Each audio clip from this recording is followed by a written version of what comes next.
Hello guys, we are back with our next lecture. In this lecture, let us go through the next algorithm of scheduling, process scheduling.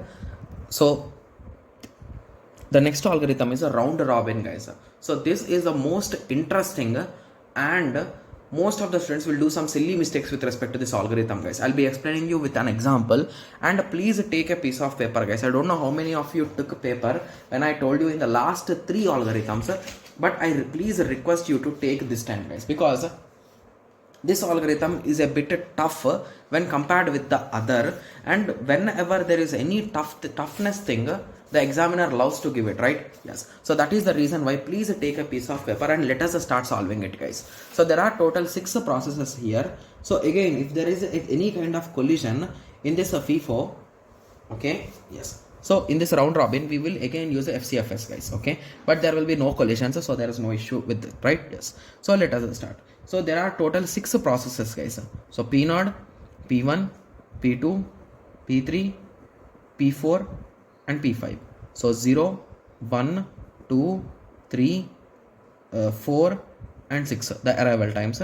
The burst time 4, 5, 2, 1, 6, 3.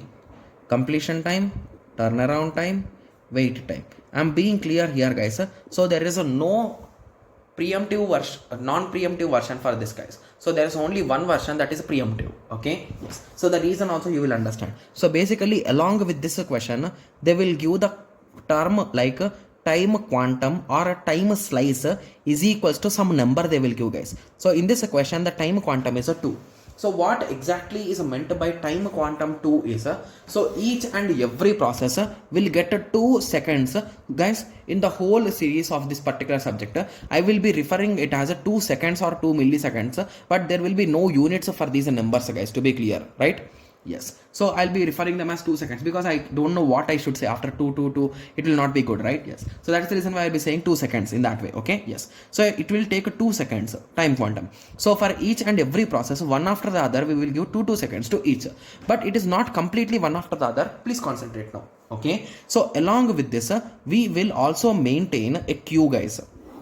You will understand the reason why I am drawing it clearly, okay? Yes, so let us start. So this is our Gantt chart, right? Yes, so initially at the 0th second, is anyone in the list, guys? Yes, P0 is in the list, right? Yes, so write down P0, and how much time will this guy get, guys? So he will get a maximum of 2 seconds, right? Yes, so he can use those 2 seconds and complete his 2 seconds work, right? So I have striked it off and I wrote 2 there, okay? Yes, so now concentrate. So by the end of 2 seconds, so who will be entering, guys?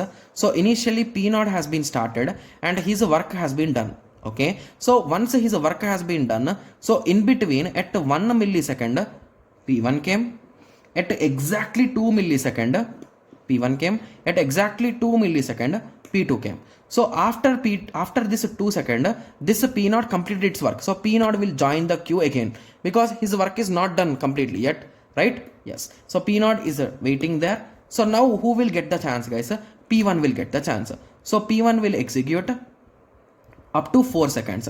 So now his work, left out work will be 3. So in between there are 3 and 4 seconds. So at 3rd millisecond P3 came. At 4 millisecond P4 came. After that this P1 completed his work. So he will be coming after that. Okay. So now who is in the list, guys? So P2 is in the list. So P2 has exactly 2 second request. So his work will be done. So P2 will be done. So at a 6 millisecond P2's work is done, but at 5 millisecond no one came. At a 6 millisecond P5 came, right? Yes, okay. Yes, so P2 is done. So now who is in the list, guys? So P0 is in the list. So P0 will get a chance. So P0 will start. So his work is exactly 2 milliseconds. So he will also reach 0 at 8 milliseconds, right? Yes. So after that, who is in the list? P3 is in the list. So P3's time is only 1 millisecond, but you can give maximum 2 milliseconds, means it is maximum, right? So I will give only 1 millisecond to this guy and his work is completely done. So I will be writing 9 only rather than 10, remember. Okay. So now who is in the list again? So it is a P4. Okay. So P4 will have his turn. So he is left with 4 now. So P4, right? Yes, so he will be completing his work by 11. So P4 will enter back the list because he is still having his work to be done, right? Yes, so after P4, P1 is there. So P1 will get a chance, he will execute for 2 seconds, and he will be left out with one work, right? Yes, so P1. Okay, so after that, after P1 is done, so after that P5 will come. P5 will again do for 2 milliseconds, so he will be left out with 1 millisecond again. So am I doing anything wrong here? Okay, so P5 work will be done by 15 seconds. Okay, yes. Okay, so after that P5 will join the queue again. Guys, I am left out, I am out of space, so I am writing P5 here. Okay, yes. So after that P4 is there. P4 has a work of more 2 seconds. So P4 will start, his work will be done by there. So P4 will again join the queue. Okay, so now after that P1 is there. So P1 needs only 1 second. So P1 will be done by 18. Okay, so P1 is done. So now P4, so P5, so now P5. So P5 will be doing his work for 1 second on 19, and P4 will be done, P4 will be done at the end. So all of them are zeros. So P4 at 21 it's done, right?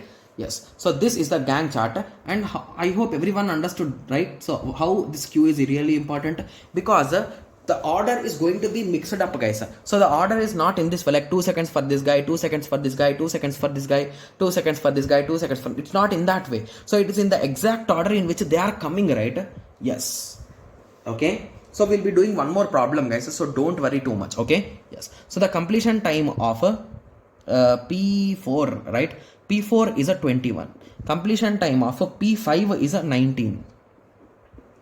Okay, similarly completion time of P1 is 18. Okay, completion time of P4, P5, P1 is done.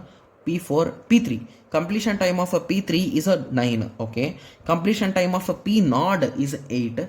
Completion time of P2 is a 6. So we got completion times in total, right? Yes. So what is the turnaround time? It is nothing but completion time minus arrival time. So 8, 17, 4, 6, 17, 13. Okay, yes. So what is the waiting time? Waiting time is nothing but a turnaround time minus burst time. So it is a 4, 12, 2, 5, 11, 10. So you can calculate the total and you can calculate the average, guys. So I'm directly writing it from the book. Okay, so this total is a 65 by 6. It is a 10.83. It is a 39 by 6. That is a 6.5. Okay, so these are the times. Okay, so now you got an idea, right, how exactly we are doing these things. Okay, so in the question he could also ask the average response time, guys. So basically till now everywhere we know the response time definition, but we never calculated it, right? But in round robin he could ask the response time in the question. Okay, so what is response time, guys? So the first output where you got, so for P1, sorry, for P0 I got at a 0. So P0, P1, P2, P3, P4 and P5. For P0 I got at a 0 only, right? For P1, okay, so for P1 I got at a 2, right? Yes. For P2 I got at a 4. Okay, so just give me a second. Okay, so let us calculate what's wrong in that, right? Yes. Okay, so P0 is done. P3, so for P3 I got at 8. For P4, okay, so it's P4 I did, so why did I write P4 here? So it's P2, right? So P2 is a 4, P1 is a 2, P4 is a 9. Where did I got P5 first, guys? So P5 is at 13, right? Yes. So now if you calculate the average of this, so just give me a second. 0 plus 2 plus 4 plus 8 plus 9 plus 13.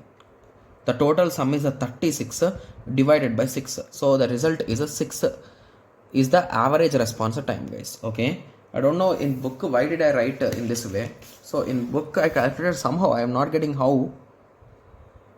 Okay, but that's a bit wrong, right? Yes. Okay, so mostly this could be the potential correct answer, guys. Okay, so 6 will be the average wait time. Okay, yes. So now let us do one more problem, guys, because this round robin problems are a bit confusing, right? Yes. So you at least got some basic idea with respect to this, right? So let us first go through this definition. So what this whole definition says is, so round robin is a particular algorithm in which, so we are going to have a concept of time slice, and each and every process will take only that much time and it will enter the cycle again. So in that way it will be continuously done, right? Yes.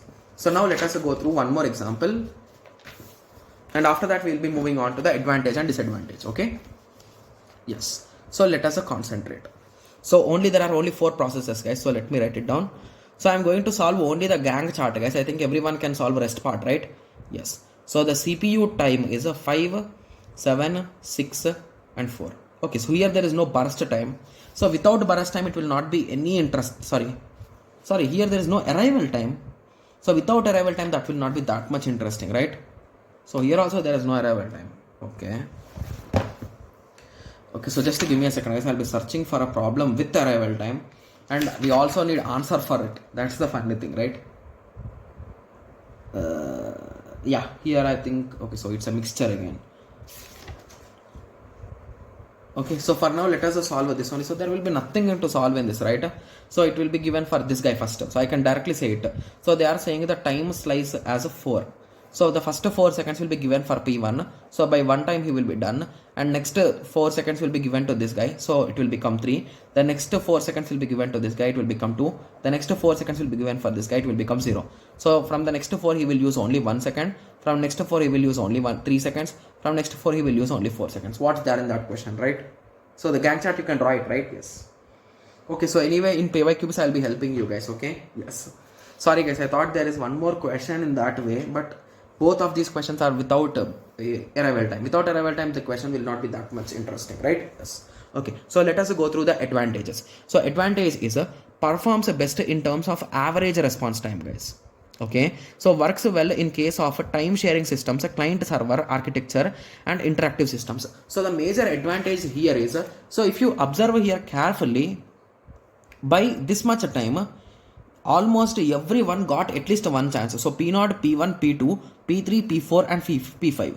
So everyone has started their execution. So that is the reason why we say the response time is really good for this particular method, right? Yes. And it's a kind of SJF method, guys, because it is almost working in that way only, shortest job first, right? Yes. Okay. So now the disadvantages is, so long process may starve. So basically if there is a process which is having 1000 burst time and we are making the time slices of 1, guys. So at that time, and if there are many processes, so it is going to run 1000 cycles indirectly, right? So it's going to take really long time, and there is no concept of priority, right? So if there is some inch of priority in this, so it could be really interesting, right? Yes. Similarly, and it depends completely on time quantum. So basically if time quantum is 1000, so this process will be done in 1 cycle, right? Yes. So it's completely dependent on time quantum. Got it? Yes. So now I hope everyone got a clear idea with respect to this. So this is the concept of a round robin, guys. Okay. Yes. So I hope everyone got a clear idea with respect to this particular thing. So in the next lecture we'll be discussing about highest response ratio next, and we will also discuss about multi-level queue and multi-level feedback queue, guys. So those 3 we'll be discussing in the next lecture only, because those 3 are just topic based things, right? Yes. Okay. So I hope everyone got a clear idea with respect to round robin. So in the next lecture let us continue with the highest response time ratio first. Next. Thank you. Thanks for watching. Like, share and subscribe for more awesome videos like this. Thank you.